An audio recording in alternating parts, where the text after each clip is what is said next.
summer of 1950. The world held its breath, staring at a peninsula on the brink of apocalypse. On the map, that tiny bleeding point was the port of Busan, the last fortress of the free world still standing. And within that fortress, hundreds of thousands of souls trapped. For them, hope had long since become a dead word.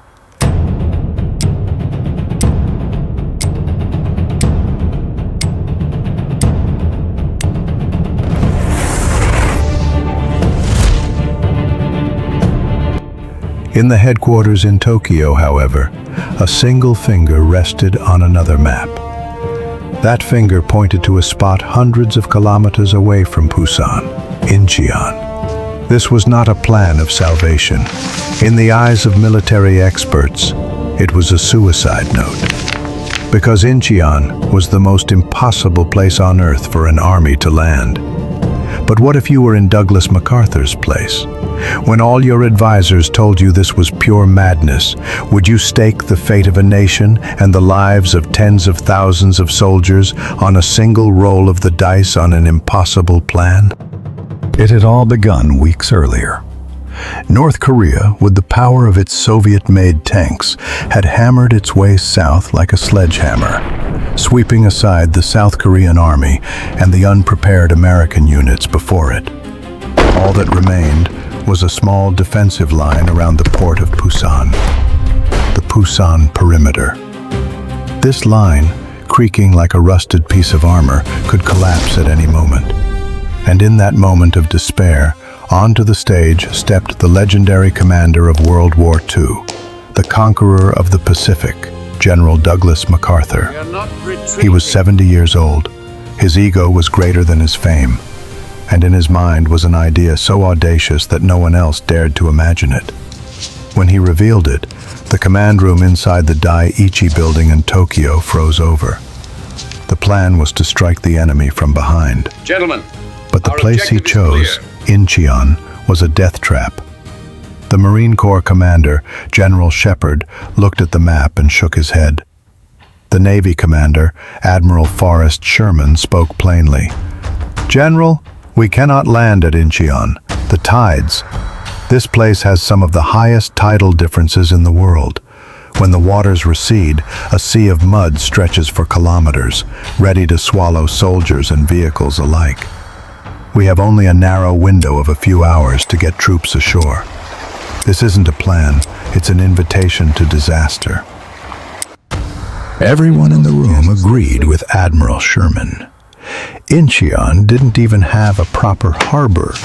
Soldiers would have to scale gigantic seawalls up to 4 meters high, under enemy fire. The Joint Chiefs in Washington rated the plan 5,000 to 1. It was rejected. But MacArthur resisted like an actor who refuses to leave the stage.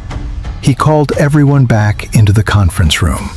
That day, he was going to deliver one of history's most iconic military speeches. He walked into the room with his famous corncob pipe in hand and began to speak in a calm, steel-hard voice. Gentlemen, we have a situation, he said. All your objections are the strongest proof of why this plan will succeed. The Navy says Incheon is impossible. Yes, precisely because of that, the enemy will not expect us there.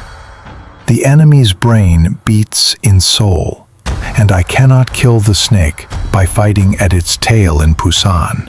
To kill the snake, you must crush its head. And the dagger that reaches the heart of Seoul is Incheon. His voice rose. History shows us that victories belong not to the timid, but to the daring. I know this is a risk, but I take that risk.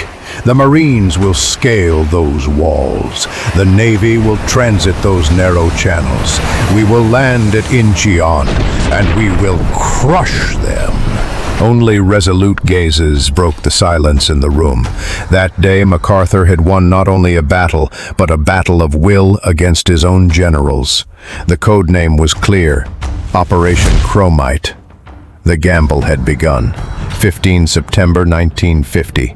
Only on that day would the tides rise enough to permit a landing. A few hours window, now or never.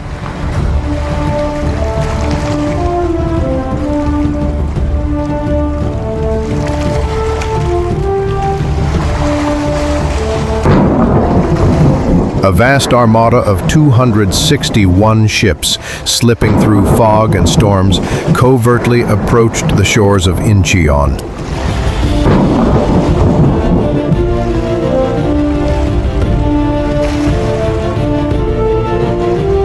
But before them, a small intelligence team was already there. Led by Navy Lieutenant Eugene Clark, this covert unit had slipped onto the island under the cover of night, measured the tides, tested the depth of the mud, and most importantly, discovered that the Palmide Lighthouse, the Baeko marking the way into Incheon Harbor, had been shut down by the North Koreans. Command, this is Alpha. Clark's message was clear. If we don't capture the lighthouse, the entire fleet will run aground on the rocks. And then the moment came. On the morning of the landing, Lieutenant Clark and his team silently neutralized the North Korean soldiers guarding the lighthouse. Then, he gave that historic signal, and in the midst of total darkness, the Palmide Lighthouse blazed once again. To the Armada, it meant, "The way is clear, come in." First came hellfire. Warships pounded the coastal positions with tons of shells. Aircraft ignited the depots with napalm bombs.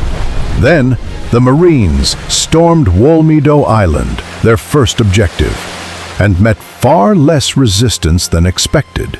MacArthur had been right. The enemy had been caught completely unprepared. Now it was time for the main landing. As the tide rose, hundreds of landing craft pressed against the massive seawalls. Ladders were thrown up. A commander's voice rang out, "Climb, boys! Behind this wall lies history." Under a rain of bullets, the infantry scaled those walls. This was not Normandy. This was climbing the walls of a fortress by sheer force of will. Incheon had fallen. MacArthur's gamble had paid off. This was not just a victory, it was a conjuring trick.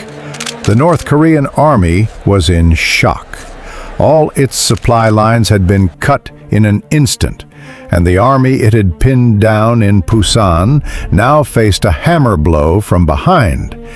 In panic, they began to retreat. Within 2 weeks after bloody street fighting, the Marines recaptured the capital, Seoul. MacArthur, true to his word, had crushed the snake's head. The American and South Korean forces that had broken out from Busan swept the fleeing enemy before them. A war that only weeks earlier had seemed lost had unbelievably been reversed. The Incheon landing went down in history as one of the brightest, boldest, and riskiest military operations ever seen. A plan that the strategists in Washington had given 5,000 to 1 odds of success had triumphed thanks to the unshakable confidence and vision of a single man. Douglas MacArthur was a flawed man. He was arrogant. He loved theatrics, and in the later years of his career, he would make great mistakes. But on September 15, 1950, in the muddy waters of Incheon, he walked that fine line between genius and madness, and showed the world that military leadership is not just about calculations. And on that day, MacArthur's gamble saved a nation from total annihilation. Sometimes leadership is the courage to walk into the storm alone when everyone else says it is impossible.